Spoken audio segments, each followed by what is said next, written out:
ডিম পাড়বে আর বিক্রি করবো 500 টাকা মজিবারের লোড, এক কান এক কান, কোনো ভাঙা ভেঙটু নেই। এবার তো আশা করছি আরো দাম বেশি পাবো ইনশাল্লাহ। কতগুলো হাঁস মিন্টু ভাই? এবার 1500 পিস। তো 1500 পিসে কয়টা ডিম পারবে? 1500 পিস যদি আল্লাহ ডিম দেয় তাহলে মনে করেন 1200-1300 কে ডিম উঠবে। তাহলে কয়খান ডলার আছে? ও ডলারের ভাই, হাঁস পালন করলে কি বলবো সেটা বললাম।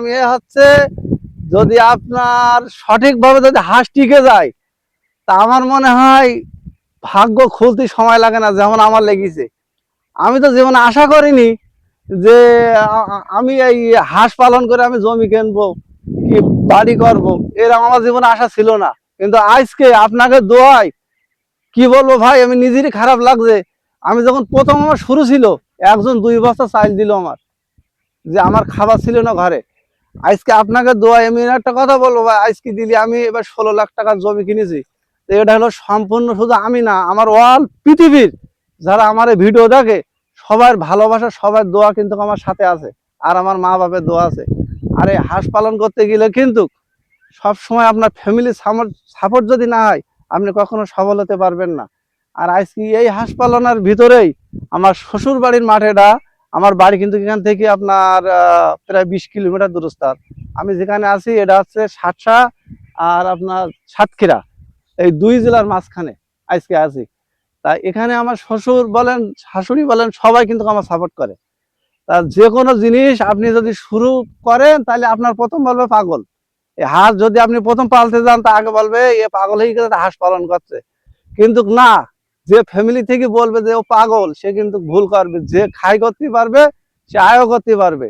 যদি আপনার ঘরে যদি কোনো বেকার ছেলে থেকে থাকে, আপনি তার সুযোগ দেন, 10,000 20,000 টাকার সুযোগ দেন, 1-200 থেকে শুরু মানে শুরুটা করুক। ইনশাল্লাহ দেখবেন একদিন আপনার ছেলে, আপনার সোনা ছেলে উঠবে। আজকে যেমন আমার শুধু এটা তো আমার বাংলাদেশের যে সবল না, এটা আমার অল দেশের সবল।